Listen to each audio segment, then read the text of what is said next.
over all. I'd like to repeat that.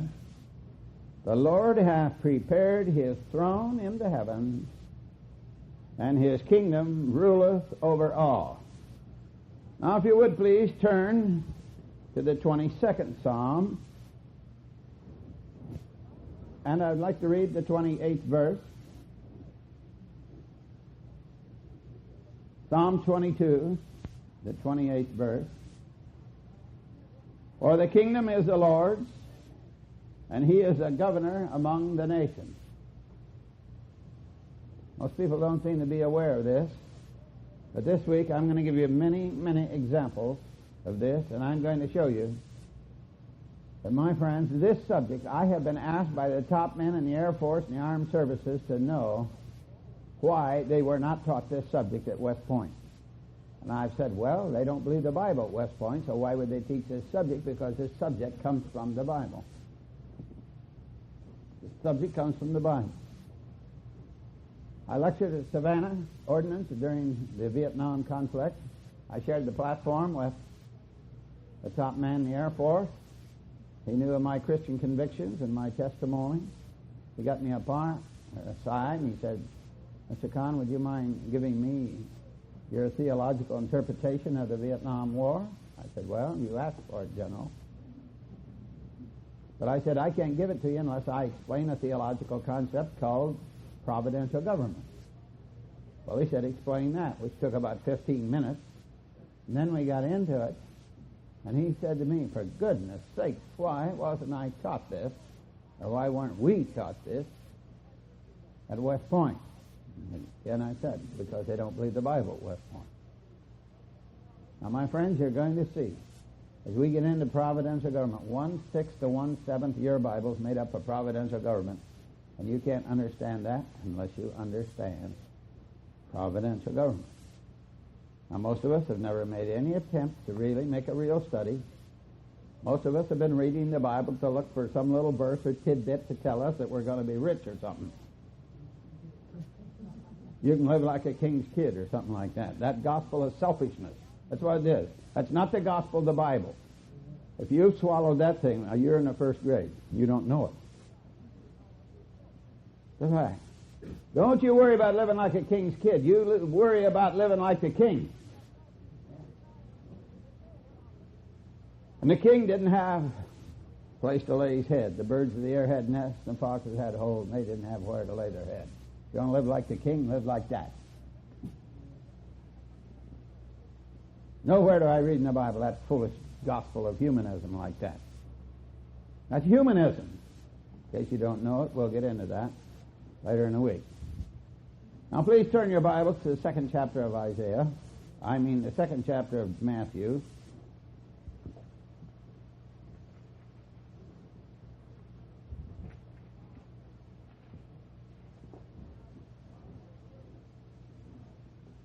Matthew 2, the first verse.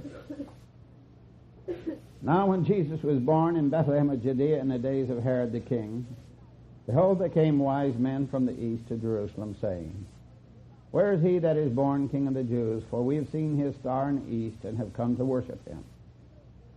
When Herod the king had heard these things, he was troubled, and all Jerusalem with him. And when he had gathered all the chief priests and scribes of the people together, he demanded of them where Christ should be born. And they said unto him, in Bethlehem of Judea, for thus it is written by the prophet, and thou, Bethlehem, in the land of Judah, art not the least among the princes of Judah.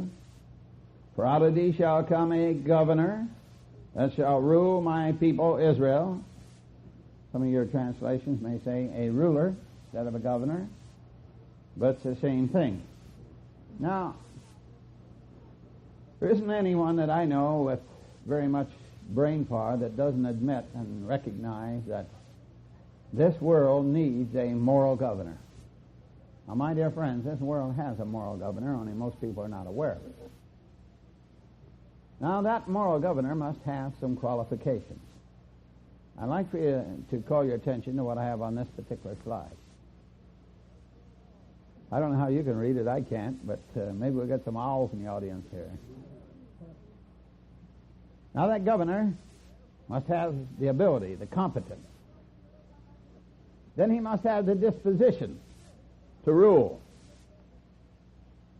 I've known people to have the ability to do things, but they didn't have the disposition to do it. So whoever is going to rule the universe must have the ability, must have the power, he must have the intelligence. Otherwise, we call that competence, and he must have the disposition, and I find our great God has those, and that gives him the right to govern. That gives him the right to govern. Plus the fact that we have the dire necessity to be governed. One time I had some people come up with a series of theological lessons they were going to use in a flip chart way, and they brought them to me to see if I thought they were theologically correct. And about the second one, when I went into it, the whole rest of them fell apart. Because they were saying that God should rule you because he made you. No. That's a tyrant.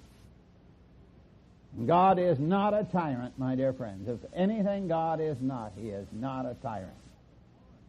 Tyrants are not tender-hearted, and God is tender-hearted. So, if we're going to have a governor, these are the qualifications, and that gives him the right. Now, why? And I'm going to give you several reasons why we should be governed. As you can see this one, so that we will fulfill our planned relationships, such as a right relationship with God and a right relationship with our fellow man. That's why we should be governed. So we will fulfill the very purpose for which we were created.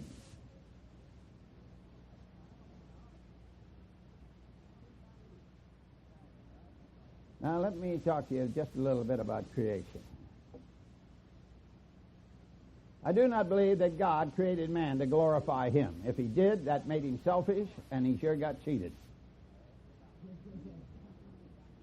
I believe that God created man to share himself with. Here's God with all these great endowments of personality. He created you and me to share himself with. And he takes great pleasure in doing things for mankind. He looked at the sun, the moon, the stars after he had created them, and the scriptures say he said it was good. But wait a minute.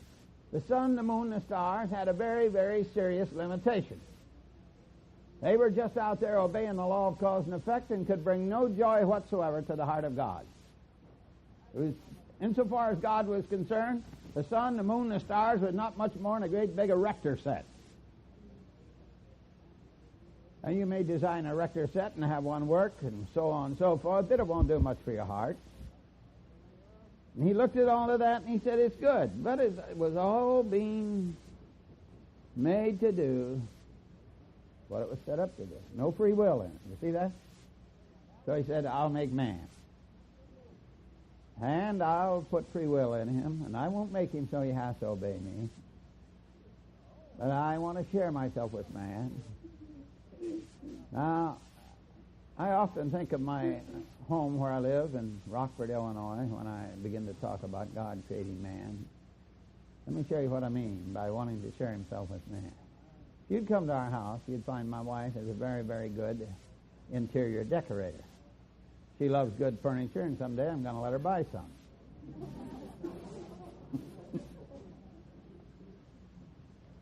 But my wife can take a little, and she can do a lot with it. She really can. I've seen people come into our home, and they look in the living room, and I've seen women just about have a hemorrhage. They go into some sort of a tizzy or other. They say, oh, look at that light blue dress. Look at that light blue dress. Look at that light kid from the wall. And oh, they just, I've seen women just about have a camp meeting in our living room, see? Because my wife's taste. And the way she put all this together. Now, that doesn't do anything for me. Really, it doesn't. And men, when you get married, they're going to do a lot of things that won't do anything for you, but it will for them. And you better learn to do that. And if you're going to marry a woman to make you happy, it's not going to work. But if you'll be happy if you marry her to make her happy. Because if you marry her to gratify you, you're going to get all gratified up in about 60 days.